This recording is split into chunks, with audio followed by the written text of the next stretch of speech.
Hello à tous, on se retrouve aujourd'hui dans cette nouvelle vidéo YouTube. Alors ça fait très longtemps que je n'ai pas tourné, un mois environ, mais je m'étais dit qu'aujourd'hui j'allais revenir avec le tuto je pense le plus demandé sur mon Insta en ce moment, qui est comment dessiner les mains. Pour ça, je vais me servir un petit peu de ce petit livre que je vous recommande et que je vous montre à l'écran, qui est de la gamme Morpho, qui s'appelle Mains et Pieds. C'est pas vraiment des tutos à proprement parler, mais c'est plutôt des références pour essayer de mieux comprendre les mains et comment elles fonctionnent. On va voir ça tout au long de la vidéo, mais ce livre il coûte 10 € sur Amazon, c'est vraiment une pépite, je vous mettrai le lien en bio. Je vous le recommande vraiment si vous voulez apprendre à dessiner les mains et les pieds. Je vous invite à prendre feuille ou votre sketchbook en même temps pour pouvoir dessiner la main et apprendre à la dessiner en même temps que moi. J'ai mis la vidéo au rythme normal pour que vous puissiez vraiment comprendre les différents gestes et que ce soit plus facile pour vous. Donc c'est parti pour qu'on puisse dessiner ensemble aujourd'hui.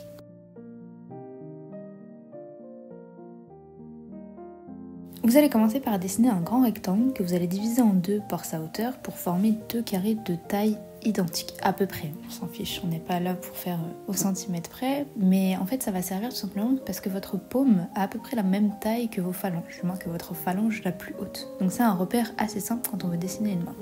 Ensuite vous allez, dans la partie la plus basse, représenter la paume de la main.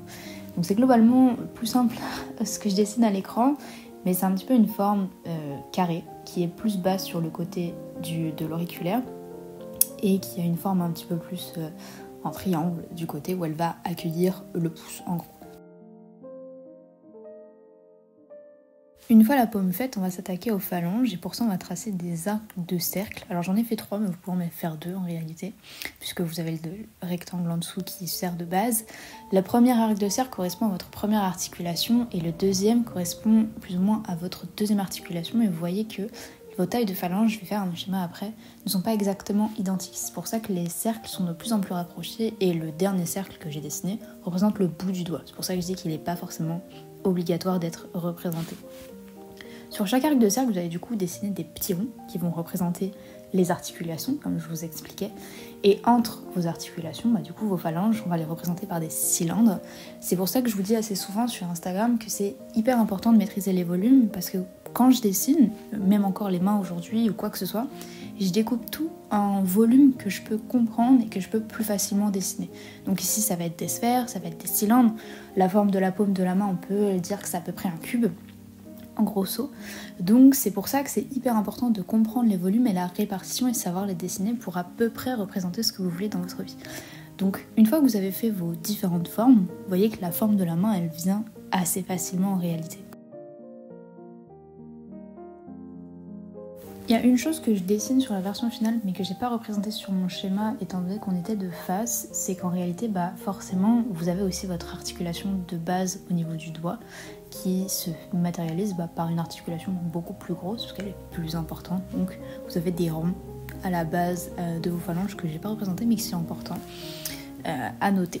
À savoir que une fois que vous avez fini votre base, moi je fais toujours la base en bleu et c'est à ce moment là que je vais représenter la main finale, cette fois avec un crayonné plus classique, et que je vais ajouter les petits détails qui caractérisent, et du moins qui stylisent, on va dire ça comme ça, ma main, parce que j'aime bien la fidéliser à son modèle humain. Alors il faut savoir un peu, je me base sur mes doigts, que au niveau de vos articulations, les doigts ont tendance à un petit peu s'écarter, parce que j'ai les doigts fins, du coup ça suit la forme de l'os. Si vous voulez représenter des doigts un petit peu plus en chair, les doigts resteront de la même taille, parce qu'on suivra un petit peu moins la forme de l'os. Au niveau de vos phalanges, de l'articulation la plus grande avec votre paume, si vous écartez vos doigts, et je vous invite à le faire en même temps, vous verrez que vous avez des sortes de petites palmes. C'est ça que je vais vous expliquer après sur mon schéma. C'est important d'être représenté parce que ça existe avant toute chose. Et puis la dernière chose, c'est d'ajouter des morceaux un petit peu de chair un petit peu partout, c'est-à-dire que votre main n'est pas uniquement du tissu plat et des os, c'est aussi des muscles, c'est aussi de la graisse qu'il faut représenter sur les pliures, etc. pour que ça devienne plus réaliste en l'occurrence. Sur mon petit schéma, je vous ajoute à chaque fois tout ce que je vous ai dit, où sont les différentes articulations. J'aime bien faire ça quand j'apprends à dessiner parce que c'est plus facile pour mon cerveau de retenir où sont les différents éléments. Même encore aujourd'hui, je le fais tout le temps. Quand je fais des petits schémas sur mes brouillons, sur mes sketchs, etc., je dis ok, les articulations sont là. Je crois que là, je vais vous schématiser la différence des phalanges. Juste en dessous, les palmes, la graisse, tout ça. C'est vraiment important que vous puissiez, avant toute chose, et de dessiner des mains comme ça, de comprendre comment elles fonctionnent en réalité.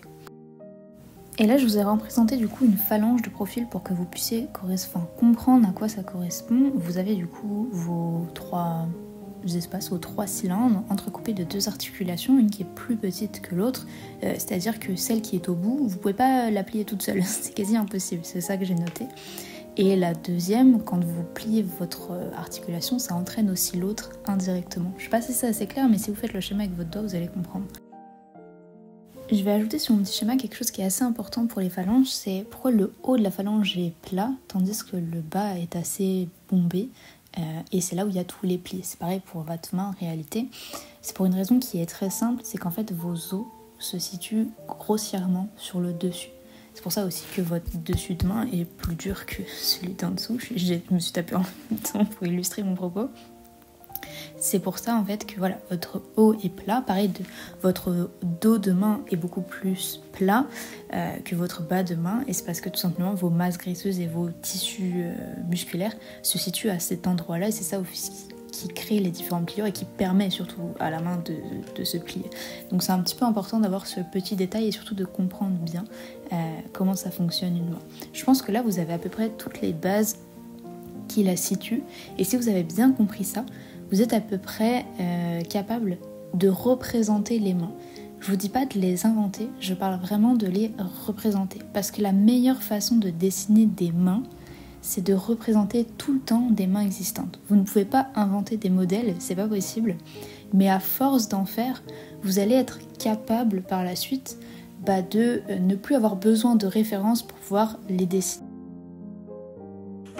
Et pour ça, je vais vous montrer comment je dessine quelques références de mains. Alors, j'ai passé le début du process parce qu'en fait, c'était hyper mal cadré. Je pense que vous commencez à avoir l'habitude de mes cadrages de qualité. Mais j'ai laissé la petite main d'en dessous pour que vous puissiez voir. Vraiment, je dessine les mains tout le temps comme ça. Je fais cette forme de cube, à peu près. J'ajoute les ronds pour les différentes articulations. Et après, je réfléchis en termes de volume cylindre pour dessiner toutes mes phalanges. Pour ça, je mets beaucoup de références parce que le dessin des phalanges, c'est très compliqué parce qu'il faut comprendre que certaines bougent en lien avec d'autres et que parfois ce qui rend votre dessin pas du tout réaliste, parce que dans la réalité des faits, les articulations sont liées. Et si vous n'avez pas l'habitude de dessiner des mains, si vous n'en avez pas dessiné des centaines et des centaines et des centaines avec des références, dessiner sans référence des mains, c'est complexe. Hormis les mouvements basiques, quand vous voulez faire des mouvements un petit peu plus compliqués comme celui que j'ai, et je suis en train de galérer avec le pouce, ça se voit, j'essaye de regarder avec mon pouce, etc., de le placer, c'est pas mal d'utiliser des références. Je vois beaucoup trop sur les réseaux la diabolisation des références, je veux dessiner sans référence, je veux faire sans référence, mais les gars, il n'y a pas de problème à le faire avec des références. C'est comme si vous vouliez aujourd'hui dire, vous savez pas faire de vélo, et vous vouliez absolument apprendre à faire du vélo sans passer par les petites roulettes. Oui, mais moi je veux faire sans les roulettes, machin. Et vous vous comparez à des mecs qui font le Tour de France depuis 15 ans. Ça n'a aucun sens. Ils ont forcément fait le Tour de France, avant de avoir fait le Tour de France, fait du vélo avec les petites roulettes. Vous c'est pareil. Avant de dessiner avec sans référence, qui est vraiment le Saint Graal, et je vous assure que si vous demandez à des dessinateurs professionnels, de comiques, etc., ils vous diront tous la même chose. Ils utilisent encore et toujours des références, parce qu'on ne peut pas inventer des choses, notre cerveau ne peut pas inventer ce qu'il ne connaît pas, surtout quand on fait de nouveaux mouvements, etc., de nouvelles poses de mains, de corps humain ou de quoi que ce soit. Ils diabolisent pas les références, ils les utilisent. Donc si même eux en utilisent après des années, vous ne devez pas avoir honte d'en prendre constamment. Et je vous invite à avoir des banques de références de mains, de pieds, mais partout. Les livres morphos sont excellents parce que ce sont des livres de dessin où vraiment tout est représenté. Si vous voulez prendre des références, prenez vraiment un maximum de photos parce que c'est plus simple pour vous d'apprendre. Moi j'ai des références sur Pinterest, j'ai un tableau, je vous le mettrai en bio. Où j'ai des références de mains que je peux utiliser pour tout et n'importe quoi. Vous pouvez utiliser votre propre main que vous prenez en photo sous tous les angles, parce que vraiment, j'insiste sur ce point, votre cerveau ne peut pas inventer ce qu'il ne connaît pas. Donc vous ne pouvez pas dessiner des mains aujourd'hui dans des mouvements que vous voudriez si vous ne les avez jamais dessinés auparavant. C'est comme tout, c'est comme ça que ça fonctionne. Le dessin, c'est un apprentissage, c'est pas un don, etc. Donc vraiment, ne diabolisez pas les références, utilisez à tout le temps et n'ayez pas honte de dire c'est des rêves. Si vous voulez poster sur les réseaux, dites-vous c'est une rêve que j'ai tirée de là, etc. Et il n'y aura vraiment aucun problème avec ça.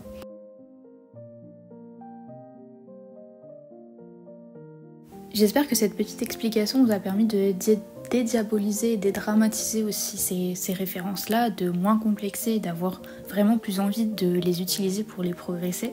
Parce que les réseaux ont un petit peu donné cette image parfaite du dessin, etc.